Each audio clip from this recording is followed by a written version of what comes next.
Nama ya'muru masajidallah, kita baca dulu tafsirnya sebagaimana yang telah disusun oleh Syekh Muhammad Nawawi Al-Jawi. Nama kitabnya Tafsir An-Nawawi, atau yang kita kenal Murahil Labid Kashfi Ma'na Qur'anil Majid. Ya kan, silakan dicari ya. Ada mungkin terjemahnya ada. Ya, kalau orang ahli tafsir itu seluruh tafsir dia baca semua. Ada tafsir A, B, C, dibaca semua, itu namanya ahli tafsir. Nanti kumpulin jadi satu, dia sampai hafal. Ya, ada orang ahli tafsir itu seperti itu yang disebut dengan ahli tafsir ya. Kalau kita kan namanya baca doang ini mah. Itu hanya baca doang, menyampaikan sesuatu yang apa namanya, yang menjadi warisan para guru-guru kita, ulama-ulama sepuh kita gitu. Dan kita yang tugasnya menyampaikan ya, mentranslator. Bismillahirrahmanirrahim. Kufrihim qala Ibnu Abbas radhiyallahu anhu lamma asra Abbas yawma badrin aqbala 'alal muslimuna fa'iruhu bi kufrihi billah wa qad atrahim wa qad 'alaihi al-qaws. Jadi ini ayat saat itu Sayyidina Ibnu Abbas, Abdullah bin Abbas lagi berjalan itu di hari-hari Badar ya, di hari Badar.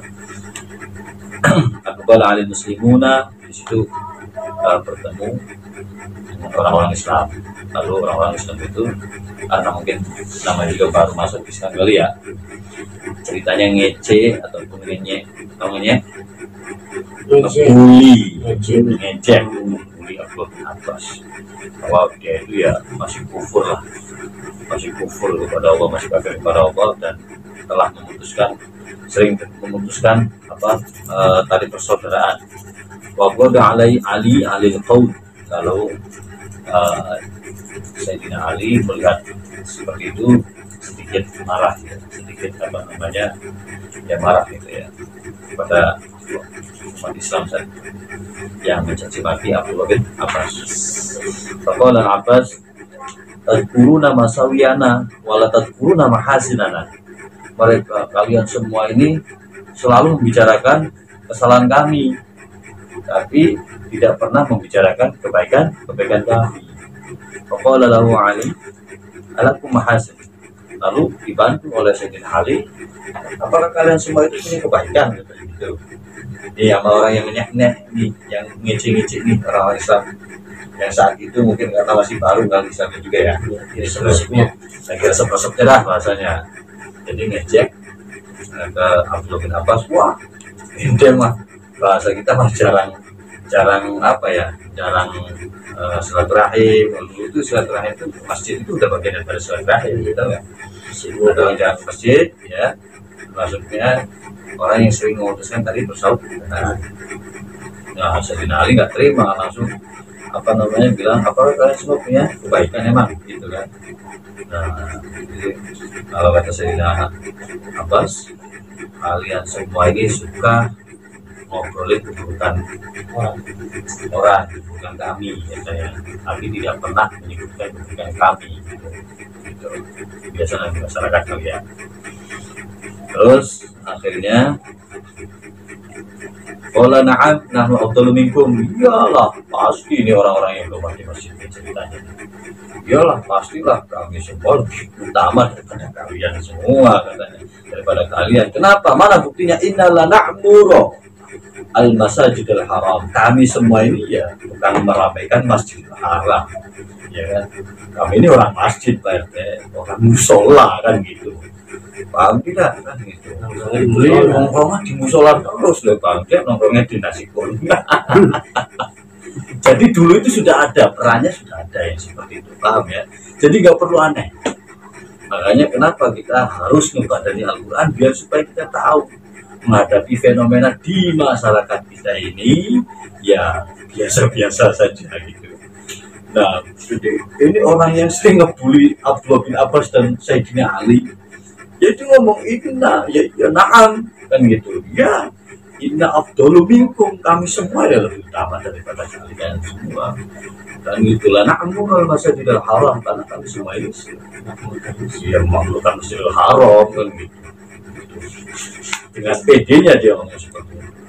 wa nahjubal Ka'bah, dan itu kami juga selalu berkhidmat ya, ainahduha wa nusbil hajijah, ya kami berkhidmat ketika ada orang haji datang, kita berkhidmat ya, kita selalu ngurus Ka'bahnya. Kalau ada orang haji ya kita sering yaitu ngasih minumnya tuh, ya kan sama kan kayak zaman sekarang. Saya mau orang masjid deh, ya kan orang sering ngaji, ya kan 24 jam saya ngaji kok, ya kan terus juga berjamaah terus, ya keren. Sama nggak kira-kira?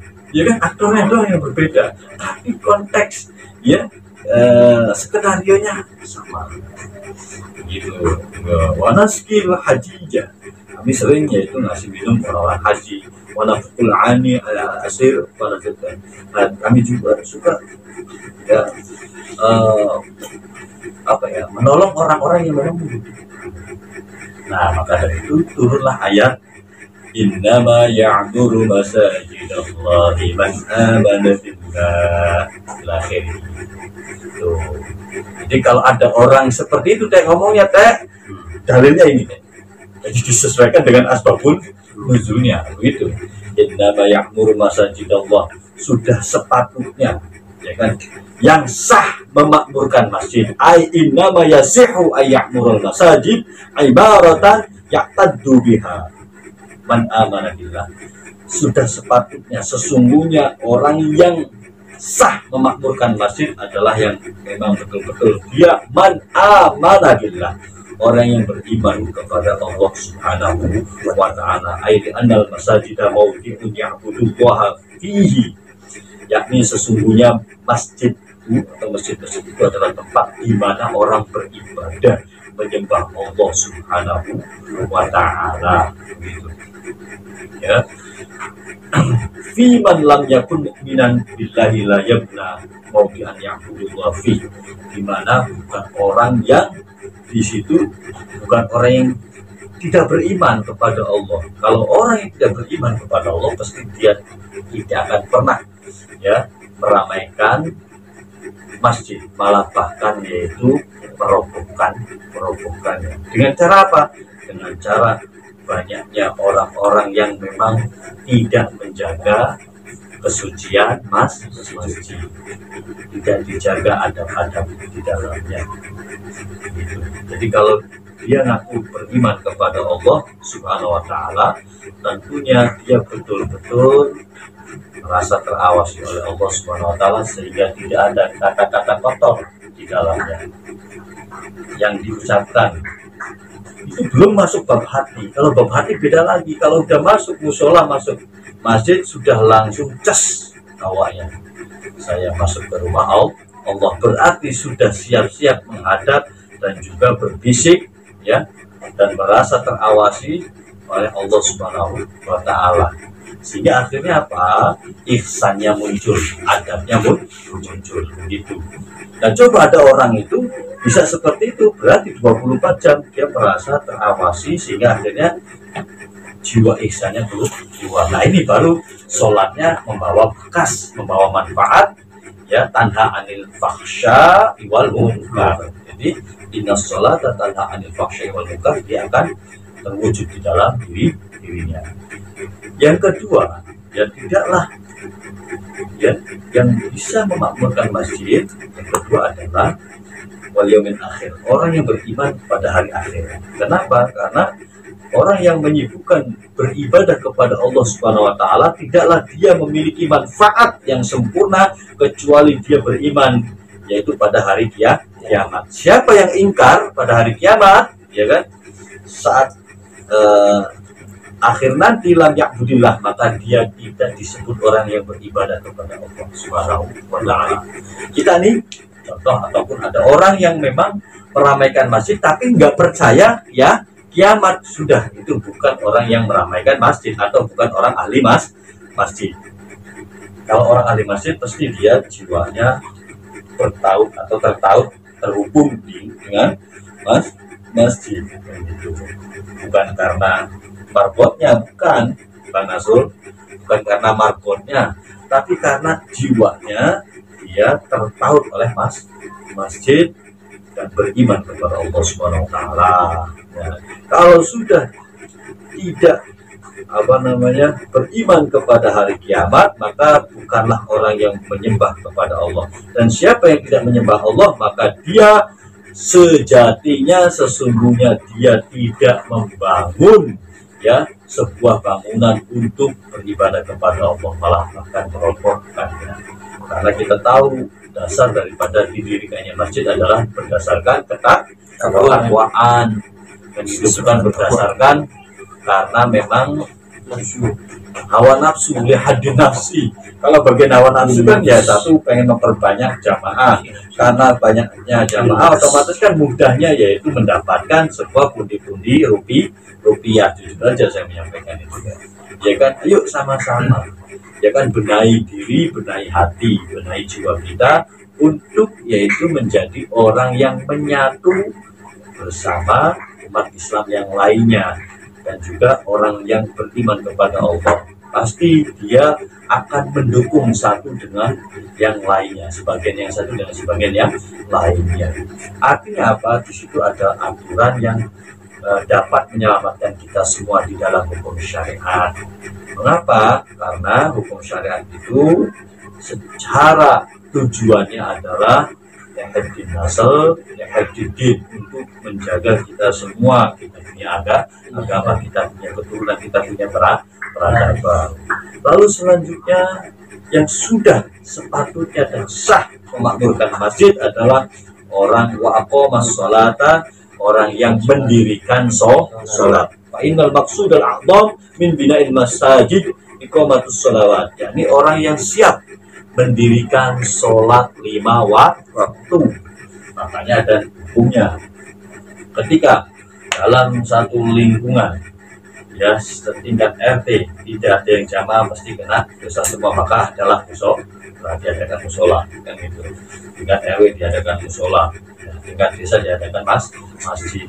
Kalau tidak ada yang berjamaah satu aja ya kan di daerah tersebut, di desa tersebut, di lingkungan tersebut, maka terkena dosa semua. Maka hukum daripada sholat berjamaah fardu kifayah.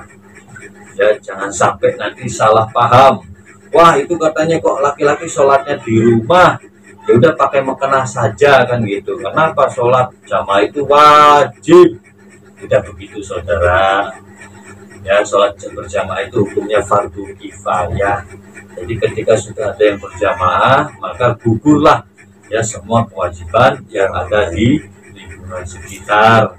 Maka disitulah pentingnya kita peduli dengan orang-orang yang memakmurkan masjid, sehingga mereka semua tetap menjaga keikhlasannya dan istiqomahnya, selalu merawat dan menjaga masjid. Nah, terus wata az-zakah, yakni selanjutnya orang-orang yang sah ya, yang sudah sepatutnya memakmurkan masjid adalah orang yang senantiasa mengeluarkan zakat, baik zakat mal maupun zakat fitrah ya. Karena apa? Karena memang dulu itu semua dipusatkan ya di dalam masjid, baik baitul mal wa tamwil ya, terus juga pendidikannya juga, baik dari pendidikan Al-Qur'annya juga ya, madrasahnya dipusatkan di masjid. Karena dulu di zaman Rasulullah SAW, masjid itu betul-betul rumahnya umat, gitu, rumah umat Islam.